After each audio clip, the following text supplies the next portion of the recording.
Alors ce matin, on va regarder dans Matthieu au chapitre 13, et c'est une parabole que beaucoup d'entre vous connaissent. Et on va lire la parabole dans un premier temps, puis dans un deuxième temps, après quelques mots d'introduction, nous lirons l'explication de la parabole avant d'écouter la prédication. Donc Matthieu chapitre 13, à partir du verset 1er. 13, verset 1er. Ce même jour, Jésus sortit de la maison et s'assit au bord de la mer. Une grande foule s'étant assemblée auprès de lui. Il monta dans une barque et il s'assit. Toute la foule se tenait sur le rivage. Il leur parla en parabole sur beaucoup de choses et dit ceci. Un semeur sortit pour semer. Comme il semait, une partie de la semence tomba le long du chemin. Les oiseaux vinrent et la mangèrent. Une autre partie tomba dans des endroits pierreux, où elle n'avait pas beaucoup de terre. Elle leva aussitôt parce qu'elle ne trouva pas un sol profond. Mais quand le soleil parut, elle fut brûlée et sécha faute de racines.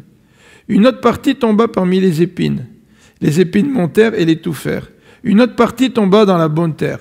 Elle donna du fruit, un grain 100, un autre 60, un autre 30. Que celui qui a des oreilles pour entendre, entende. Alors, entre Noël et le jour de l'an, enfin pendant les vacances de fin d'année, j'ai lu un ouvrage sur comment écouter une prédication. Alors je me suis dit, en tout cas, la première personne qui doit écouter le dimanche matin, c'est moi.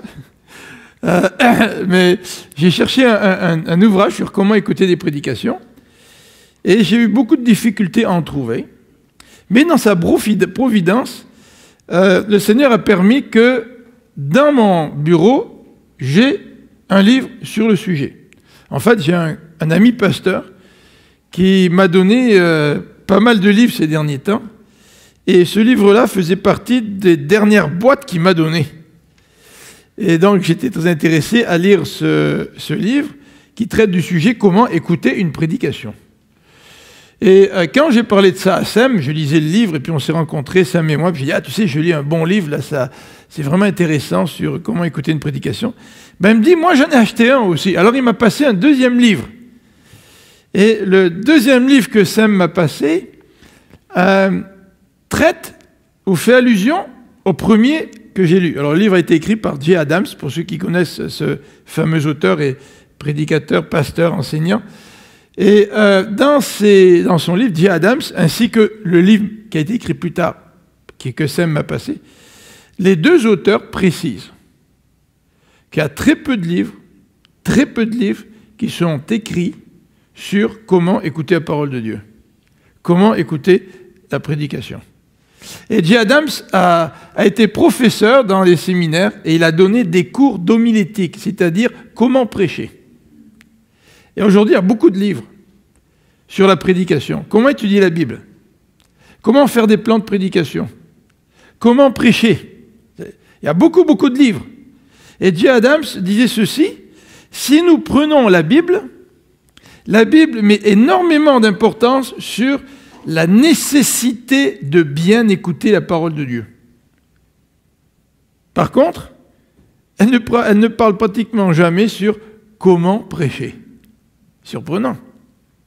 Surprenant qu'aujourd'hui, on écrive autant de livres sur comment prêcher et pratiquement rien sur comment écouter la parole de Dieu. Et comment écouter donc la parole qui est prêchée. Alors, pour ce matin, je ne voudrais pas faire une présentation sur comment écouter la parole de Dieu. Ça viendra probablement un petit peu plus tard. Mais ce matin, en guise d'introduction, je voulais réfléchir avec vous sur cette parabole. Cette parabole dans laquelle on retrouve, en tout cas dans l'explication que nous allons lire maintenant, on retrouve plusieurs expressions en rapport avec l'écoute. D'ailleurs, Jésus, après avoir raconté la parabole, il précise au verset 9 que celui qui a des oreilles pour entendre, entende. Alors on va lire à partir du verset 10, le verset 10, c'est un genre d'intermède, une réponse à une question que les disciples posent. Pourquoi leur parles-tu en parabole? Et Jésus leur répondit au verset 11, « Parce qu'il vous a été donné de connaître les mystères du royaume des cieux et que cela ne leur a pas été donné. Car on donnera à celui qui a, il sera dans l'abondance, mais à celui qui n'a pas, on notera même ce qu'il a. C'est pourquoi je leur parle en parabole, parce qu'en voyant, ils ne voient point, et qu'en entendant, ils n'entendent ni ne comprennent. Et pour eux s'accomplit cette prophétie d'Isaïe. Vous entendrez de vos oreilles et vous ne comprenez point. Vous regarderez de vos yeux et vous ne verrez point.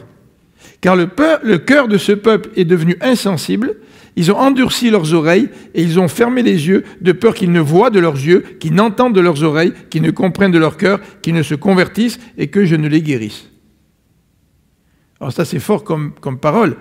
Le peuple d'Israël, au temps d'Isaïe, sont allés tellement loin dans leur péché que Dieu à un moment donné dit « Je ne veux même plus que ce peuple puisse comprendre ce que je leur dis. » Donc ils sont allés tellement loin que maintenant je vais endurcir leur cœur. Donc ils ont un cœur endurci. Et le verset 16 continue, Jésus continue dans ses paroles, « Mais heureux sont vos yeux parce qu'ils voient et vos oreilles parce qu'elles entendent. » Il n'y a rien de mieux que des gens qui ont des yeux qui voient. Hier, ma femme, elle me dit, la soupe est sous le comptoir. Vous savez? Et puis, je pense que c'est la soupe, autre chose. Là. Puis je regarde sous le comptoir, je ne vois pas la soupe. Elle me dit, elle est à côté du comptoir où il y a la cuisinière. Tu sais. Je regarde sous le comptoir, je ne vois pas la soupe. Tu sais. Et puis, elle me dit, finalement, elle me dit, j'avais mis sur la table, elle me dit, tu sais. Et là, dans ce cas-là, c'est un bon exemple pour moi, là, tu sais. Parce que je regardais un endroit où elle n'était pas, la soupe. Mais avec ma mère, ce n'était pas la même affaire. Quand ma mère nous disait quelque chose, puis qu'on ne voyait pas, elle disait, vous ne verriez même pas de l'eau dans la mer. Ça veut dire ce que ma mère nous disait, elle nous disait, vous avez des yeux, puis vous ne voyez pas. Ça vous est arrivé de chercher quelque chose, puis vous l'avez en plein devant vous, vous regardez, puis vous ne voyez pas. Puis là, vous commencez à chialer, où est-ce que j'ai mis mon affaire, puis votre conjoint arrive, puis il dit, il est là. Puis là, vous dites, il était devant mes yeux, je ne l'ai même pas vu. Et Jésus dit ici, heureux ceux qui ont des yeux et qui voient, et dit heureux ceux qui ont des oreilles et qui entendent. Ça veut dire qu'il y a des gens qui ont des oreilles qui n'entendent pas. Ça veut dire qu'il y a des gens qui ont des yeux et qui ne voient pas. D'où l'importance d'écouter ce que Jésus dit sur entendre sa parole. Verset 17. Je vous le dis en vérité, beaucoup de prophètes et de justes ont désiré voir ce que vous voyez et ne l'ont pas vu. Ils ont désiré entendre ce que vous entendez, mais ils n'ont pas entendu. Donc maintenant, au verset 18, Jésus va donner l'interprétation de la parabole et il dit ceci. Vous donc, vous qui êtes mes disciples, écoutez ce que signifie la parabole du semeur. Et à travers pratiquement tous les livres de la Bible, nous avons des appels de Dieu à écouter. Écoutez. Écoutez ma parole. Celui qui m'écoute. Même dans l'Apocalypse, il est question d'écouter la parole de Dieu. Constamment, la Bible est remplie d'appels à écouter. Et la question est très pertinente. Est-ce que j'écoute? Et la question qui va aussi de pair avec celle-là, c'est comment est-ce que j'écoute? Parce que je peux avoir des oreilles, des sons peuvent rentrer dans mon oreille sans que je n'écoute et sans que je ne comprenne. Est-ce que vous écoutez la parole de Dieu? Est-ce que j'écoute la parole de Dieu? Est-ce que je comprends la parole de Dieu? Ça, c'est une question extrêmement pertinente pour nous chrétiens. Donc, verset 18. Vous donc écoutez ce que signifie la parole du semeur. Lorsqu'un homme écoute la parole du royaume et ne la comprend pas, le malin vient et enlève ce qui a été semé dans son cœur. Cet homme est celui qui a reçu la semence le long du chemin. Celui qui a reçu la semence dans les endroits pierreux, deuxième endroit, c'est celui qui entend la parole et la reçoit aussitôt avec joie. Mais il n'a pas de racine en lui-même. Il croit pour un temps, et dès que survient une tribulation ou une persécution à cause de la parole, il y trouve une occasion de chute. Troisième terrain sur lequel la semence a été jetée, c'est celui-ci, verset 22. Celui qui a reçu la semence parmi les épines, c'est celui qui entend la parole, mais en qui les soucis du siècle et la séduction des richesses étouffent cette parole et la rendent infructueuse. Troisième terrain dans lequel la semence tombe. Celui qui a reçu la semence dans la bonne terre, c'est celui qui entend la parole et la comprend. Il porte du fruit, et un grain en donne 100, un autre grain en donne 60, et un autre 30. On va prier ensemble. Seigneur notre Dieu, merci pour ta parole. Merci parce que ce matin, tu veux nous encourager à savoir écouter. Comment écouter ta parole? Que ce soit dans un contexte comme celui-là, le dimanche matin, ou que ce soit dans un autre contexte. Dans le contexte d'une étude biblique, peut-être.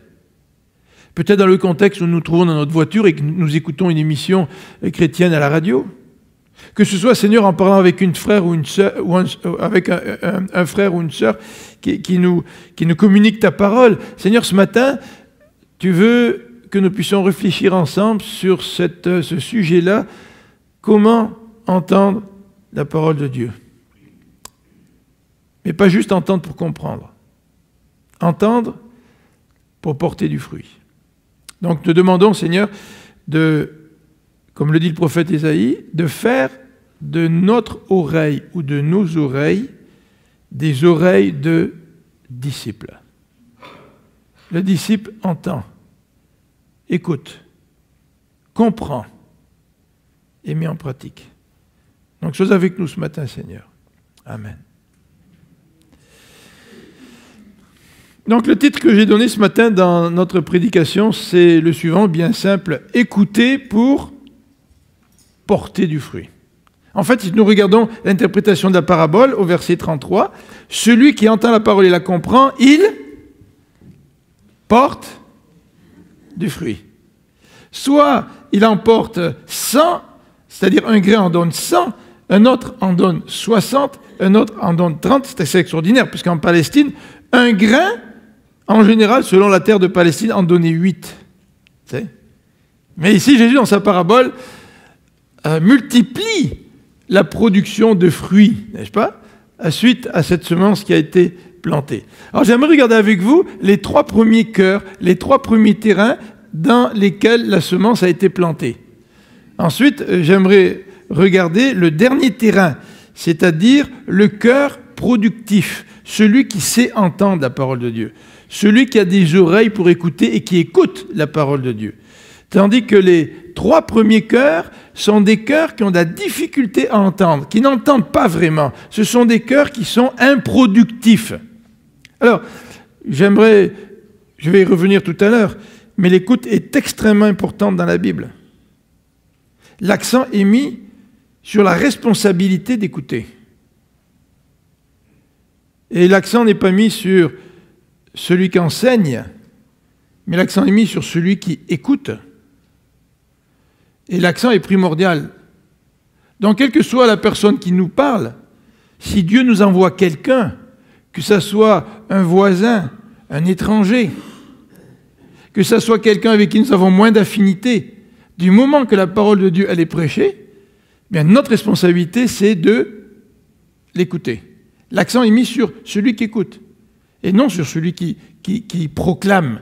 Bien sûr, la parole de Dieu nous demande de proclamer, d'être proclamateur, mais dans la Bible, l'accent est mis sur celui qui écoute. Et dans notre société aujourd'hui, nous avons tendance à nous asseoir et à être dans une situation passive, c'est-à-dire à recevoir. On reçoit. Et si nous ne recevons pas comme nous l'espérons, eh bien, la responsabilité n'est pas la nôtre, mais elle repose sur celui qui enseigne, ou celui qui partage, ou celui qui parle. Vous savez, quelqu'un vient vous reprendre, là, dans la vie chrétienne, puis il a raison, il vient vous reprendre. Oh, ben là, il ne s'est pas pris de la bonne façon, il aurait pu, ou elle aurait pu agir avec plus de doigté. Et puis, souvent, nous agissons ainsi, hein. Nous mettons la responsabilité sur celui qui nous parle, au lieu de mettre la responsabilité sur nous-mêmes.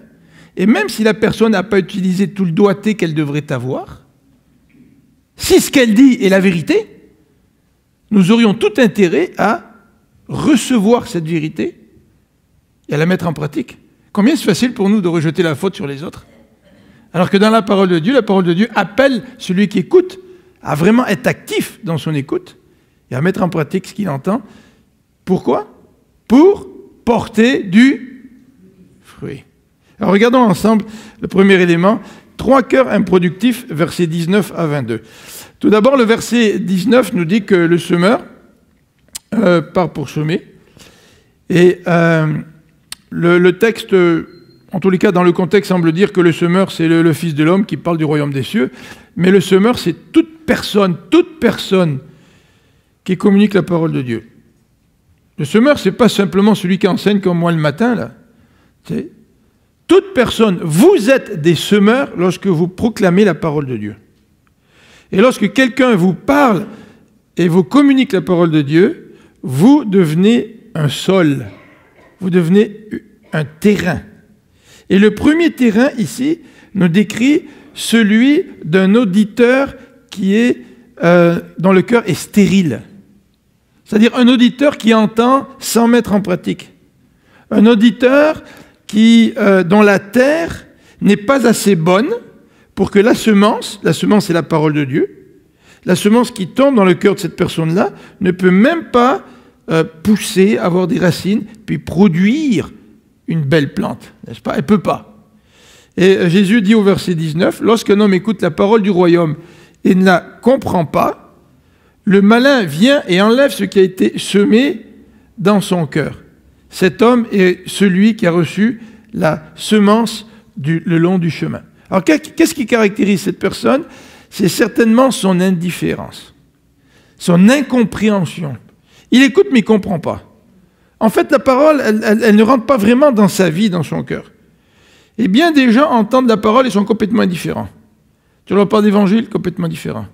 Tu leur parles du Seigneur, ils écoutent, mais tu vois que ça ne les touche pas. Ça ne répond pas, n'est-ce pas? Leur cœur est un cœur qui a été martelé par les pas des passants, de telle sorte que cette terre est devenue dure, elle s'est tassée avec le temps, ce qui fait que quand tu sèmes des graines sur ce genre de terre-là, ça ne pousse pas. Et la raison, elle est double. Pourquoi l'auditeur est stérile? La raison, elle est double, et ça va de pair. La première raison, c'est que son cœur est un cœur dur. C'est un cœur dur. La terre a été tapée. À force le long des champs d'Israël, il y avait des chemins. Les gens pouvaient se promener d'un champ à l'autre. Au lieu de traverser dans le champ puis écraser tout ce qui était planté, on longeait les champs. Et évidemment, à force de marcher sur les chemins, la terre était tassée. Et cette terre, c'est l'image d'un cœur qui est dur. Un cœur qui n'est pas propice à recevoir de la semence. La deuxième raison pour laquelle cet auditeur est un auditeur stérile, c'est à cause de l'œuvre du malin. Regardez le verset 19. Le malin vient et enlève ce qui a été semé dans son cœur. Alors dans la parabole, il est question sous forme imagée des oiseaux. Vous savez, si vous semez du gazon, si votre gazon chez vous est un peu clairsemé, vous semez du gazon. Si on le sème plus ou moins bien, de fortes chances que des oiseaux arrivent et picorent tout ce qui a été semé. Et ici, le texte nous dit que celui qui vient voler la semence qui a été jetée sur le chemin, c'est le malin. En fait, quand tu sèmes et tu recouvres ta semence d'une couche de terre, en fait, ça protège la semence, n'est-ce pas? Et la semence a l'occasion, là, de pouvoir éclore, les racines ont l'occasion de pouvoir se développer. Mais Satan vient enlever ce qui a été semé. Et il peut l'enlever parce que le cœur est dur. Parce que la terre n'est pas bonne. La semence n'est pas rentrée à l'intérieur. Il y a plusieurs années, j'avais un jardin chez nous à Rosemère, et puis on a planté toutes sortes d'affaires. Mais c'est important de bien recouvrir la semence, pour qu'elle puisse vraiment prendre racine. Alors cet auditeur est stérile, cet auditeur ne fait qu'entendre, mais il ne comprend pas, à cause de la dureté de son cœur, et à cause de l'œuvre du malin. J'aimerais vous donner un petit exemple, un petit peu par anticipation, parce que je l'avais prévu pour la fin de ma présentation, et ça m'a marqué cet exemple-là. Quand je ne me rappelle plus quel âge j'étais adolescent probablement, chrétien, je ne sais pas. Mais on avait demandé à mon père d'aller faire une série d'études dans une nouvelle église. Et l'église avait été débutée, c'est une nouvelle église, en Avignon. Vous savez, la ville d'Avignon. Et mon père est allé, je ne sais pas, ça a duré plusieurs soirs. Et il est revenu à la maison. Et mon père était complètement estomaqué, surpris, on dirait en québécois, renversé. Tu sais, de la réaction des gens à l'étude de la parole de Dieu. Les gens avaient une soif de la parole de Dieu. Les gens étaient réceptifs à la parole de Dieu. Les gens avaient une ardeur pour écouter la parole de Dieu, que ça a extrêmement surpris mon père. Vous savez, mon père a été, pendant des années pasteur, était missionnaire. Donc il a eu l'occasion de prêcher dans plusieurs milieux. Et quand il est revenu, j'avais l'impression, moi jeune, qu'il écoutait parler, j'avais l'impression que mon père venait de vivre une expérience extraordinaire. Et dans le livre de D. Adams nous dit ceci: une même prédication prêchée à deux auditoires différents ne va pas avoir le même résultat. Une même prédication. Donc le résultat ne dépend pas de la prédication. Le résultat ne dépend pas nécessairement du prédicateur. Le résultat dépend du cœur de celui ou de celle qui écoute. Mais celui qui a le cœur dur ne recevra pas la prédication ou l'enseignement de la parole de Dieu comme celui dont le cœur est comparé à la bonne terre dans ce passage. Alors deuxième cœur qui nous décrit donc celui ou celle qui est improductif dans l'écoute de la parole de Dieu. Au verset 20 et 21. Il s'agit là d'une description d'un auditeur superficiel. Lisons verset 20. Celui qui a reçu la semence dans les endroits pierreux, c'est-à-dire une terre où il y a beaucoup de pierres, ou peut-être même une terre qui ne fait que recouvrir des pierres. Vous savez que parfois la terre recouvre de peut-être un demi-pouce, un pouce, des pierres qui sont en dessous, n'est-ce pas? Ou ça peut être aussi de la terre avec un mélange de pierres. Mais toujours est-il, cet homme est celui qui a reçu la semence le long du chemin. Celui qui a reçu la semence, dans des endroits pierreux, c'est celui qui entend la parole et la reçoit aussitôt avec joie. Mais il n'a pas de racine en lui-même, il croit pour un temps, et dès que survient une tribulation ou une persécution, à cause de la parole, il y trouve une occasion de chute. Alors il s'agit ici de la description d'un auditeur superficiel. Premièrement, cet auditeur, excusez-moi, je suis en retard dans le PowerPoint, cet auditeur, il reçoit rapidement la parole de Dieu. Regardez le verset 20. C'est celui qui entend la parole et la reçoit aussitôt. C'est une réaction rapide, une réception rapide, puis c'est une réception avec joie. Cette personne est attirée par la parole de Dieu. Il y a un message qui la touche. Il y a un message qui trouve un certain répondant dans son cœur. Peut-être parce que cette personne est attirée par le message de l'amour de Dieu. Peut-être que cette personne est attirée par le caractère humain de Jésus. Peut-être que cette personne est attirée par la prédication d'un évangile un petit peu bonbon. Vous savez, l'évangile consiste à dire « Viens au Seigneur, puis ta vie, elle va être comme un jardin de roses. » Un petit peu, c'est le type de prédication qui met trop l'accent sur la réponse des gens sans vraiment bien leur expliquer ce que c'est que d'être un disciple de Jésus. Tu sais, tu peux présenter aux gens tout ce qu'il y a le plus beau quand tu deviens chrétien. Tu sais. Ah, le Seigneur va prendre soin de toi, il va répondre à tes prières. Tu es malade, tu vas le prier, il va être avec toi. Tu es au chômage, il va te donner un job. Ah, c'est génial. C'est une assurance spirituelle dont on peut bénéficier si on devient chrétien. Alors on répond avec joie, avec une réception rapide, mais le texte nous dit que cette réponse n'est qu'une fois temporaire. Regardez au verset 21. Mais cette personne-là n'a pas de racine en elle-même. Elle croit pour un temps. Elle croit pour un temps. Et nous, on lit vite la parabole. Hein? C'est lu en quelques secondes, cette parabole-là. Mais croire pour un temps, ça peut être pour 6 mois, 1 an, 2 ans, 3 ans, 4 ans, on ne sait pas. Mais quand vous prêchez la parole de Dieu, quand vous parlez à quelqu'un, vous allez rencontrer ce genre d'auditoire. Vous allez rencontrer des gens dont le cœur est stérile. Vous allez rencontrer des gens qui sont des auditeurs superficiels. Il faut s'y attendre. Il faut s'y attendre. Jésus donne cette parabole parce que lui-même a rencontré toutes sortes de terrains en prêchant la parole de Dieu. Alors, le texte nous dit que cette personne n'a pas de racines, elle a une foi temporaire, et cette personne est superficielle, en particulier lorsque les obstacles surgissent. Et le texte parle de 2 obstacles. Le premier obstacle, c'est la persécution à cause de la parole. Cette parole-là qu'il a reçue avec joie, puis d'une manière très, très spontanée, là, rapide. Ben, cette même parole, lorsqu'il fait face aux persécutions, ben, il la rejette. Parce que cette personne n'a pas en elle-même des racines suffisamment solides. Et le texte de Luc utilise une autre expression. Le texte de Luc parle de tentation. Face à la tentation. Quand la tentation est là, puis qu'elle est bien attirante, la tentation, bien, si je n'ai pas de racines, je vais rejeter la parole de Dieu pour céder à la tentation. Et le texte nous dit que cet homme-là ou cette femme-là trouve dans la tentation et dans les persécutions une occasion de chute. Alors le mot chute vient du grec qui se dit comme suit, scandalizo. Scandalizo, ça donne en français scandale. C'est-à-dire que ces persécutions et cette tentation ou ces tentations deviennent pour lui un scandale.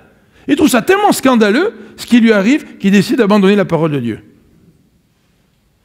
Troisième cœur improductif. C'est l'auditeur mondain. C'est le verset 22.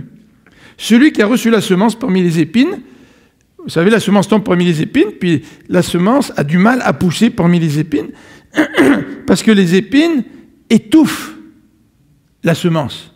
Je ne sais pas si vous avez déjà vu ça dans votre cour ou dans votre jardin, la mauvaise herbe qui étouffe la semence. Puis ça pousse, mais tout de travers, tu sais, ça pousse mal. Et à la limite, si les mauvaises herbes sont plus fortes que votre semence, ça l'étouffe complètement. Alors, cet auditeur mondain, il entend, mais sans vraiment être transformé par cette parole et porter du fruit. Alors, le texte donne quelques descriptions. Dans Luc 8, c'est l'autre texte de la parabole. Ben, Luc 8 parle des plaisirs de la vie. C'est-à-dire que cette semence qui tombe parmi les épines, c'est celui qui entend la parole de Dieu, mais qui est très préoccupé par les plaisirs de la vie. Et dans Luc, le mot plaisir, c'est le mot hédoné, qui a donné du grec en français hédonisme. Vous savez ce que c'est que l'hédonisme? C'est celui qui jouit. Il jouit de tout. Il veut jouir de tout. Il veut jouir de tout ce que la vie lui présente. Il veut jouir de tous les plaisirs de la vie. C'est ça l'hédonisme.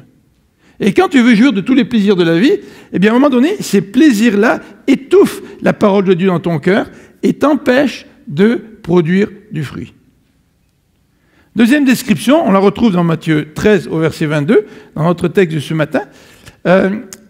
Cette personne, qui est un auditeur mondain, elle reçoit la parole, mais la parole est étouffée par la séduction des richesses. Et le mot séduction, en grec, est utilisé, c'est le mot apathé. Vous savez qu'est-ce que ça donnait en français? Apathé? Un appât. Vous savez, on connaît tous le grec sans savoir, tu sais. C'est comme quand je suis arrivé au Québec en 1978, là, mon beau-père me dit, moi je ne parle pas anglais, tu sais. Mais quand il me parlait de canne de bine, il me parlait de toutes sortes d'expressions anglaises, puis il me disait qu'il ne connaissait pas l'anglais. Ben, je lui ai dit, tu connais l'anglais sans le savoir, tu sais. Alors ici, on connaît le grec sans le savoir. Le mot apathé, qu'est-ce que ça a donné? Ça a donné le mot appât. Qu'est-ce que c'est qu'un appât? Un appât, c'est pour attirer. Mais évidemment, attirer pour attraper, tu sais. C'est pas attirer pour faire du bien. Quand tu vas à la chasse, quand tu vas à la pêche, tu lances un appât, et puis l'appât est là pour leurrer. D'ailleurs, on appelle ça un leurre, tu sais. Et le leurre, c'est de faire miroiter quelque chose, de telle sorte que nous sommes attirés, mais le leurre ne produit pas ce à quoi on s'attend. C'est un piège. Et la Bible nous dit que l'appât ou la séduction des richesses, c'est un piège. Les richesses ne nous donneront jamais la satisfaction que le Seigneur veut nous donner. Troisième élément, dans Marc au chapitre 4. Marc 4, 19, c'est l'autre récit dans les synoptiques de la parabole du semeur. Marc utilise l'expression « l'invasion des autres convoitises ». Waouh! Le mot « invasion », c'est fort, ça, hein? Qu'est-ce que c'est qu'une invasion? Moi, ça me fait penser à l'Égypte avec l'invasion des sauterelles, hein, ou à d'autres invasions, là. Une invasion, ça le dit bien, c'est là pour t'envahir, te contrôler, prendre toute la place, n'est-ce pas? Et Marc parle d'invasion des autres convoitises. Et la convoitise, dit Jacques, est associée au péché. C'est par la convoitise, nous voyons, il y a de la convoitise dans notre cœur, puis la convoitise, à un moment donné, une fois qu'elle a conçu, elle nous amène au péché. Un auditeur mondain. 3 cœurs improductifs. Alors évidemment, dans le contexte de Matthieu, ces cœurs-là ne reçoivent pas la parole de Dieu. Dans ces cœurs-là ne sont pas sauvés. Ces cœurs-là ne peuvent pas connaître le Christ. Mais dans notre contexte, à nous qui sommes chrétiens, est-ce que notre cœur ou la terre de notre cœur est aussi bonne que cela? Est-ce que d'un certain sens, nous ne sommes pas un peu trop stériles ou un peu trop superficiels ou un peu trop un auditeur mondain? Alors regardons ensemble maintenant, pour terminer, le cœur qui est productif dans cette parabole. Le cœur productif dans cette parabole, c'est un cœur qui est comparé à de la bonne terre. Ah, c'est de la bonne terre. Vous savez, quand j'ai commandé une fois de la terre pour mon gazon, puis le gars me dit, qu'est-ce que tu veux? Tu veux juste de la terre noire ou tu veux quel type de terre? Moi, j'ai de la terre noire, puis elle est traitée, il y a toutes sortes de produits dedans. Puis j'ai commandé de la terre noire, qui est venue avec le camion, là, puis cette terre-là, tu mettais les mains dedans, et puis c'est extraordinaire de voir la richesse de cette terre-là, tu sais. Extraordinaire. Et Jésus compare le cœur de quelqu'un qui reçoit sa parole à une bonne terre. Là. Il y a toutes sortes de bonnes choses dans cette terre-là qui fait que la semence va pouvoir pousser et produire beaucoup de fruits. Alors ce qui est intéressant à remarquer, c'est que tout cœur, dans la Bible, tout cœur, tous les cœurs, sont des cœurs pécheurs. Sont des cœurs hostiles à Dieu, tous. Le vôtre, le mien, là, on a tous un cœur qui est hostile à Dieu. Mais la Bible nous dit autre chose. La Bible nous dit que tout cœur peut être changé. Dieu peut transformer un cœur de pierre en un cœur de chair. Ou Dieu peut prendre le cœur de quelqu'un qui ressemble à cette terre battue, tassée, sur laquelle rien ne peut pousser, et il peut travailler cette terre, la rendre malléable et la rendre une bonne terre, propice à la semence. Donc ça, c'est une bonne nouvelle extraordinaire. Si ton cœur, il est dur, comme le sol de ces chemins qui bordaient les champs en Palestine, Dieu peut prendre ton cœur, il peut le pétrir, il peut en faire une bonne terre. Et le troisième élément qui va de pair avec ce que je viens de dire, c'est que si le cœur peut être changé, c'est que le cœur peut être travaillé. Comme la terre peut être travaillée. Dans ce passage, nous avons 3 verbes. J'aimerais insister un petit peu là-dessus, au verset 23. Celui qui a reçu la semence dans la bonne terre, c'est celui qui entend, c'est celui qui comprend, et c'est celui qui porte du fruit. 3 verbes. 3 verbes dynamiques. 3 verbes qui expriment ce que c'est, ou le résultat d'une bonne terre. Celui qui a un bon cœur, celui qui a une bonne terre, celui qui entend, qui sait entendre. Et on verra plus tard dans les semaines à venir comment on peut bien entendre. Vous pouvez venir à l'église dimanche matin, vous pouvez aller à une réunion d'hommes, vous pouvez aller à une réunion de femmes, vous pouvez aller dans des groupes de soutien, sans savoir entendre la parole de Dieu. Donc entendre, c'est un verbe actif, dynamique. Comprendre, c'est pareil. Comprendre la parole de Dieu. Et pour comprendre la parole de Dieu, eh bien, notre cœur doit avoir été changé par Dieu. Notre cœur doit avoir subi une révolution. De dur, il a été transformé en cœur de chair, en un cœur tendre, qui est sensible à la parole de Dieu. Et le texte nous dit, bien, si j'entends bien, je comprends bien, bien, je vais porter du fruit, je vais produire du fruit. Et le texte est intéressant parce que dans ce passage, il nous dit que ce cœur porte du fruit et qu'il y a un dénominateur commun à ce cœur, ou à cette terre. c'est évidemment qu'il porte du fruit. On pourrait dire, peut-être c'est une bonne terre, de temps en temps elle apporte, de temps en temps elle n'apporte pas, mais le texte dit vraiment que le dénominateur commun, c'est la production, mais ce qui diffère, c'est une production variée. Alors c'est certain que selon comment j'entends, selon comment je comprends la parole de Dieu, ce que je vais produire va varier. Je peux peut-être produire avec un grain 30 autres, je peux peut-être en produire 60, ou je peux peut-être en produire 30, n'est-ce pas? Mais quel que soit le résultat, si mon cœur est une bonne terre, je vais produire pour le Seigneur. Ce que nous dit Jésus. Donc la production, elle est variée. Mais j'aimerais terminer par une couple de versets. Le premier se trouve dans 1 Corinthiens au chapitre 15, verset 58, et vous le connaissez certainement très bien, c'est un verset préféré de plusieurs d'entre vous. 1 Corinthiens 15, verset 58, qui nous dit « Ainsi, mes frères bien-aimés, soyez fermes, inébranlables, travaillant de mieux en mieux à l'œuvre du Seigneur, sachant que votre travail ne sera pas vain dans le Seigneur. » Quel est l'objectif? Quel devrait être l'objectif de tout chrétien?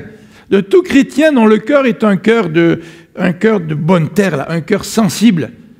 C'est de travailler de mieux en mieux à l'œuvre du Seigneur. Mon but n'est pas qu'avec une semence, j'en produise 30, puis je m'arrête là. Mon objectif, c'est de travailler de mieux en mieux à l'œuvre du Seigneur. Donc mon objectif, c'est de toujours mieux entendre, pour toujours mieux comprendre, pour pouvoir produire encore davantage pour l'œuvre et la gloire du Seigneur Jésus. Regardez dans Jean 15. Jean 15 ne laisse aucune équivoque. Notre objectif dans la vie chrétienne, c'est de porter du fruit. Jésus dit, s'il ne demeure attaché au cep, il ne peut produire du fruit. Hein? Celui qui demeure en moi, au verset 5, et en qui je demeure, porte, beaucoup, c'est important le mot beaucoup, porte beaucoup de fruits, car sans moi, vous ne pouvez rien faire. Si quelqu'un ne demeure pas en moi, il est jeté dehors. Comme le sarment, il sèche, puis on le ramasse, on le jette au feu et il brûle. Si vous demeurez en moi et que mes paroles demeurent en vous, demandez ce que vous voudrez, cela vous sera accordé. Si vous portez beaucoup de fruits, c'est ainsi que mon Père sera glorifié et que vous serez mes disciples. Pour porter du fruit, il faut que ton cœur soit changé. Mais maintenant que ton cœur est changé, est-ce que tu désires porter du fruit? Est-ce que tu désires en porter encore davantage? Est-ce que ton désir, c'est de porter beaucoup de fruits pour la gloire de Dieu? Mais si c'est ton désir, et si c'est le nôtre, eh bien nous allons, dans les semaines à venir, regarder, je ne sais pas combien de temps ça va durer, là, mais regarder au moins un élément important. Comment entendre la parole de Dieu? Comment recevoir cette parole de Dieu? Comment recevoir cette semence? Pour qu'elle puisse vraiment porter beaucoup de fruits, pas pour moi, là. Pas pour me glorifier, mais à la gloire de notre Seigneur Jésus-Christ. Et j'aimerais terminer par cela, encore une fois. La Bible met l'accent sur celui qui écoute. C'est notre responsabilité d'écouter. C'est notre responsabilité de bien écouter.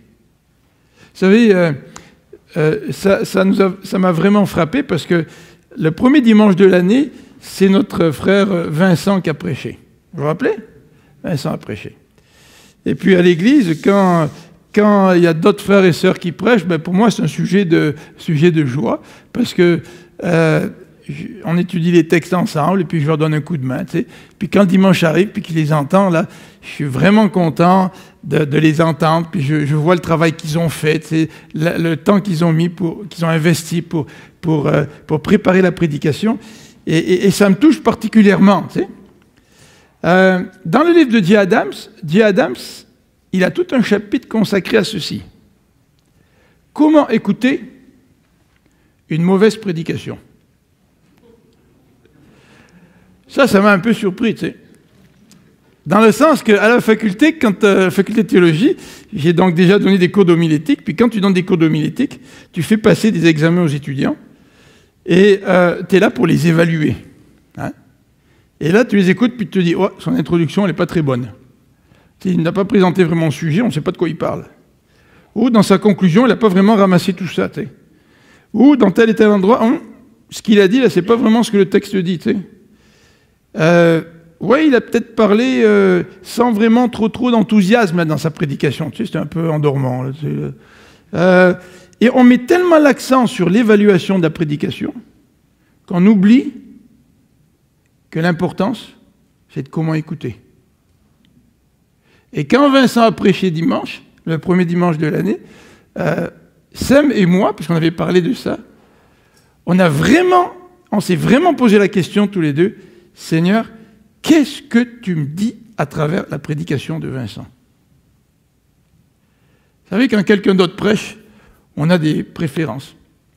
Puis je sais que dans l'Église, vous avez des préférences, c'est normal. Tu sais. Mais ce n'est pas toujours la personne que nous préférons qui prêche. Mais la personne qui prêche, qu'est-ce qu'elle prêche? Elle prêche la parole de Dieu.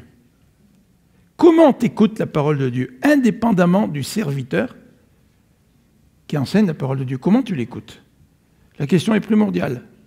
Si nous savons écouter, nous savons entendre, nous savons comprendre, nous allons porter du fruit. Même si le prédicateur est un mauvais prédicateur, comme le dit J. Adams. Vous savez, il y a beaucoup d'églises, hein, et il y a beaucoup de petites églises. Il y a beaucoup d'ouvriers qui n'ont pas eu la chance de se former. Il y a des ouvriers qui sont pasteurs d'église qui n'ont pas le don d'enseignant. Ils ont d'autres dons. Et l'église est bénie. Mais souvent, on se plaint quand celui qui enseigne n'a pas le don d'enseignement. Tu sais. On se plaint et on oublie que Dieu veut qu'on écoute sa parole. Vous savez, parfois, on n'aime pas le messager que Dieu nous envoie.